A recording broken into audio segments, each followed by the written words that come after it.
नमस्ते। आज के इस विश्लेषण में हम हिंदू पौराणिक कथाओं की एक बहुत ही जटिल और दिलचस्प कहानी पर बात करने वाले हैं। एक ऐसी कहानी जो ईश्वरीय न्याय पर आधारित है और जिसका संदेश आज भी उतना ही प्रासंगिक है। जरा सोचिए, क्या हो अगर इस पूरे ब्रह्मांड को बनाने वाले से ही कोई बहुत बड़ा पाप हो जाए? ये एक ऐसा सवाल है जिसने धर्मशास्त्र, भूगोल और यहाँ तक कि मानव इतिहास में एक अविश्वसनीय लहर पैदा कर दी।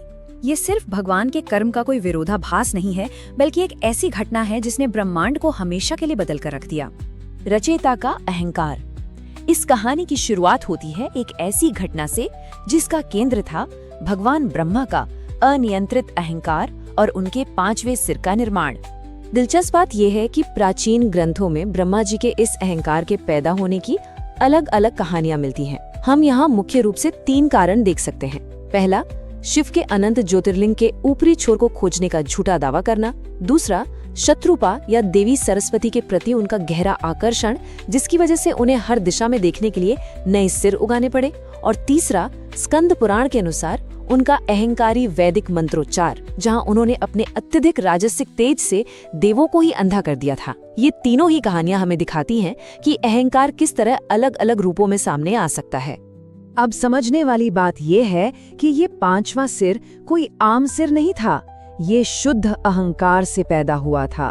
ये एक साथ सभी वेदों का पाठ कर रहा था और इससे इतनी तीव्र और अनियंत्रित ऊर्जा यानी राजसिक तेज निकल रही थी कि इसने ब्रह्मांड के संतुलन को ही खतरे में डाल दिया।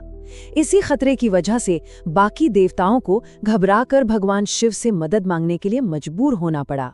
काल भैरव का क्रोध, और यहीं से शुरू होता है ब्रह्मांडीय दंड का सबसे डरावना क्षण। इस संकट को खत्म करने के लिए भगवान शिव का एक विशेष रूप सामने आता है, काल भैरव।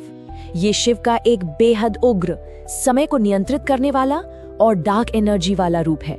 इनका जन्म सीधे सत्य की ज्वाला से हुआ था और उनका इकलौता मकसद था अहंकार और झूठ को जड़ से मिटाना। ब्रह्मांड का संतुलन वापस लाने के लिए उनका आना बहुत जरूरी था। आगे बढ़ने से पहले हमें साधारण हथियारों और ब्रह्मांडीय अस्त्रों के बीच का फर्क समझना होगा।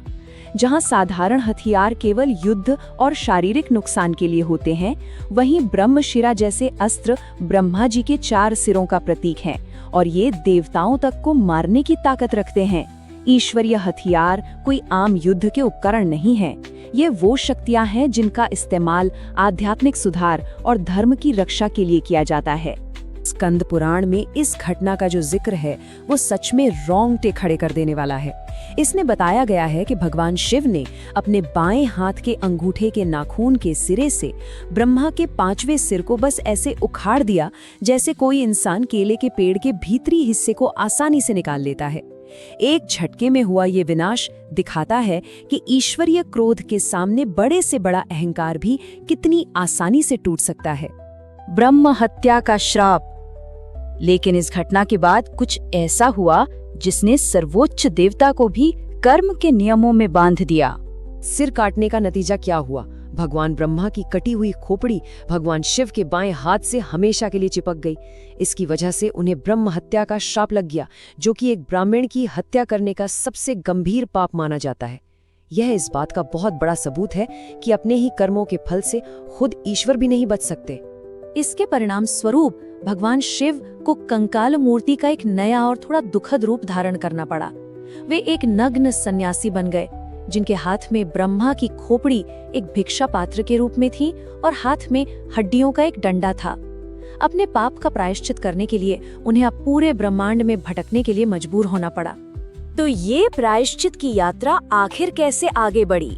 ये टाइमलाइन दिखाती है कि सिर कटने से लेकर कंकाल मूर्ति के रूप में भटकना, उसके बाद भगवान विष्णु के द्वारपाल के साथ एक हिंसक मुठभेड़ और अंत में पूर्ण मुक्ति के लिए काशी पहुंचना। ये यात्रा केवल भौतिक नहीं थी, बल्कि ब्रह्मांड के पार एक गहरा आध्यात्मिक प्रायश्चित था।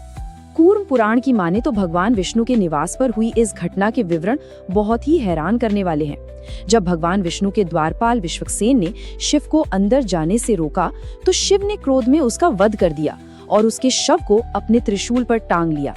इसके बाद खुद भगवान विष्णु ने भैरव का भरण पोषण करने के लिए उस खोपड़ी वाले भिक्षा पात्र में अपना खून अर्पण किया। ये एक बहुत ही नाटकीय पल था जिसने शिव को उनके लंबे प्रायश्चित में मदद की। पवित्र स्थलों पर मुक्ति। अब हम उस पौराणिक कहानी से निकलकर असल दुनिया के भूगोल की ओर बढ़ते हैं, जहां इन घटनाओं ने हमेशा के लिए अपनी छाप छोड़ी। ये जानकर आपको आश्चर्य होगा कि इन प्राचीन कथाओं को हम भारत के वास्तविक भौगोलिक स्थानों से भी जोड़कर देख सकते हैं, जैसे कि काशी, जिसे हम वाराणसी भी कहते हैं, जहां अंततः ब्रह्मा की खोपड़ी शिव के हाथ से गिर गई और काल भैरव वहां के रक्षक बन गए। दूसरा है ब्रह्मपुरीश्वरर मंदिर, जहां ब्रह्मा ने अपना सृजन का अधिकार वापस प्राप्त किया। और तीसरा है बद्रीनाथ का ब्रह्म कपाल, जो पूर्वजों के कर्मकांड के लिए एक बहुत ही पवित्र जगह बन गया। अलकनंदा नदी के किनारे मौजूद ब्रह्म कपाल पर ध्यान दे। आज भी भक्त यहाँ पिंड दान करने आते हैं। ऐसा माना जाता है कि स्थान पर अनुष्ठान करने से पूर्वजों की 7 पीढ़ियों तक को मुक्ति मिल जाती है। इस ब्रह्मांडीय घटना से पैदा हुई अत्यधिक आध्यात्मिक ऊर्जा के कारण ही ये विशेष अनुष्ठान आज भी बद्रीनाथ में जीवित हैं। खोपड़ी धारण करने वाले। आइए अब देखते हैं कि मानव इतिहास और हमारा धार्मिक आचरण भगवान शिव के इस श्राप से कैसे प्रेरित हुए। यहीं से शुरुआत होती है कापालिकों की, यानी खोपड़ी धारण करने वालों की। यह एक मध्यकालीन शैव सन्यासी संप्रदाय था जो मुख्य रूप से दक्कन के पठार में फैला हुआ था। ये लोग अपने अपरंपरागत तरीकों और शिव कपाली की नकल करने के लिए जाने जाते थे। उन्होंने उस भटकते हुए श्रापित देवता के रूप को ही अपनी आध्यात्मिक मुक्ति का रास्ता बना लिया। उनके महाव्रत के इन कठिन नियमों पर जरा गौर कीजिए। पहला, जंगल की झोपड़ी में रहना। दूसरा, दिन में 3 बार नहाना। तीसरा, भिक्षा मांगना। चौथा, जमीन पर या घास पर सोना। और पांचवा, 12 साल तक एक इंसान की खोपड़ी को अपने साथ लेकर चलना। ये सच में हैरान करता है कि कैसे इन इंसानी सन्यासियों ने ईश्वरीय प्रायश्चित को हूबहू अपने जीवन में उतार लिया। लेकिन सवाल उठता है कि वो ऐसा करते क्यों थे। दरअसल सामाजिक नियमों से परे जाकर और शिव के इस भयानक प्रायश्चित की नकल करके कपालिक अच्छे और बुरे जैसे भेदों के भ्रम को पूरी तरह से नष्ट करना चाहते थे। वे समाज के बनाए दायरों को तोड़कर सीधा शिव के साथ एक होना चाहते थे। अहंकार का अंत। आइए अब इस विश्लेषण को एक निष्कर्ष की तरफ ले चलते हैं और इसके मूल अर्थ को समझते हैं। ये संस्कृत श्लोक इस पूरी कथा के आध्यात्मिक सार को बहुत ही खूबसूरती से पकड़ता है।